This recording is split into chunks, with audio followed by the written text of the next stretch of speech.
Was it her game plan or your execution? No, What was it? it was just tweak. Like there's things in my game plan that didn't go according. I wasn't supposed to go back. I wasn't supposed to have my back on the cage. That was a key part of this training camp, and my training camp was amazing. So there's no excuses on my part.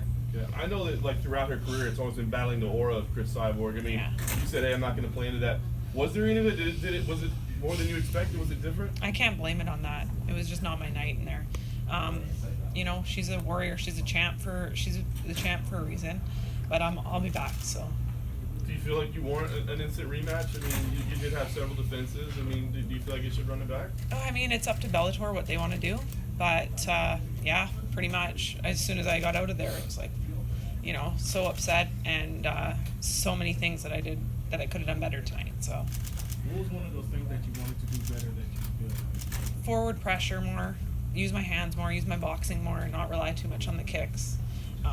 On the ground, wrestling better. You know, it was just big things, but little things that led to a big thing. You've obviously explained then why, if you didn't want to be back on the cage, what did she do that forced you back? It was just her forward pressure, and she started landing, and then it started pushing me back more, and then my back was against the cage. So it was just, and then I stayed there too long. It's like I just stayed there too long and made some mistakes, and I got to work on them. Everyone always talks about, you know, like preparing for Cris Cyborg, you know, compared to what you've seen. Obviously you've followed her for a long time.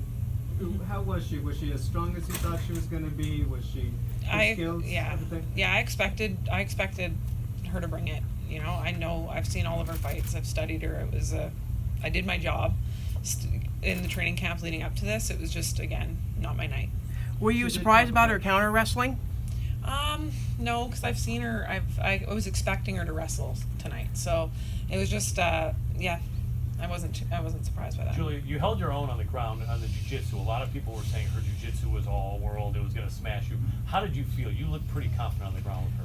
Yeah, it was just, again, I couldn't pull off. It was not enough time to pull off what I wanted to do in my wrestling and my ground game when I was there. So. Julia, in the first round, you actually went back and forth in the clinch a little bit. You think if you had a second fight, you'd do that any differently? You seem to have a little bit of success there? Yeah, I do, of course. But, yeah, again, it was her night tonight. She's talked a lot about, you know, a tournament, a Grand Prix in the featherweight division. One thing that's very established, Bellator does have a roster of featherweights. How do you feel about that? Because obviously you would figure to be right in the mix right there. Yeah, it's exciting. I mean, it's exciting. I'm kind of just sitting on tonight. Again, I said this in all the lead up to the media. I trained so hard for this night. So after tonight, I mean, it's back to the drawing board, back to my team, and we'll get back to work. But you know, it's Bellator's call. What words, if any, did you share with Cris after the fight?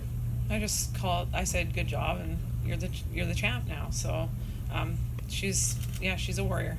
Julia, what's it like trying to find answers during a fight against Cris Cyborg? I mean, it was just, I felt like I have to go back and watch the fight for sure, but I just didn't do enough. So it was like I did a couple things would work, and then I just didn't do the extra couple steps. That's what I felt like happened to me tonight. Was there speed or power that presented more difficulty for you? I didn't think that it was just the constant pressure. I think that was her constant forward, you know, pressure that was messing me up. And I gotta look back on the tape and watch it to know for sure. But no, it wasn't speed or power necessarily. It was just kind of, you know, yeah, she did a good job. Julia, you were is disappointment the biggest emotion you seem to be going through in this moment? Yeah. Where you look back on it and you know there's other things you could have done. Yeah. And you're standing here now, you know, you look bruised and battered, but you know you weren't really hurting there. Yeah, it's just I could have done more, you know. That's how I look back, but it's definitely disappointment, for sure. One or two more guys. What does the next couple of days or weeks look like for you? Spending time with family, talking, going over it. We'll watch the tape. We'll see where I made my mistakes, and then, you know, get Lance Jr. back in the cage before I do, and build from there.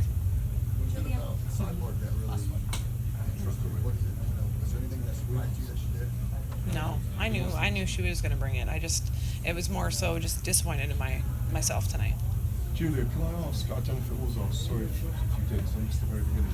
Did you think you broke a ribs tonight, or broke a rib with that kick or punch? I'm not sure. I don't But know. it just had an I'm effect still on got you, didn't it? adrenaline. Yeah, I still got adrenaline running through my body, but no, I don't think I'm fine. Thank you guys. Thank you. Okay. Thank you, Julie. Thank you. Cheers.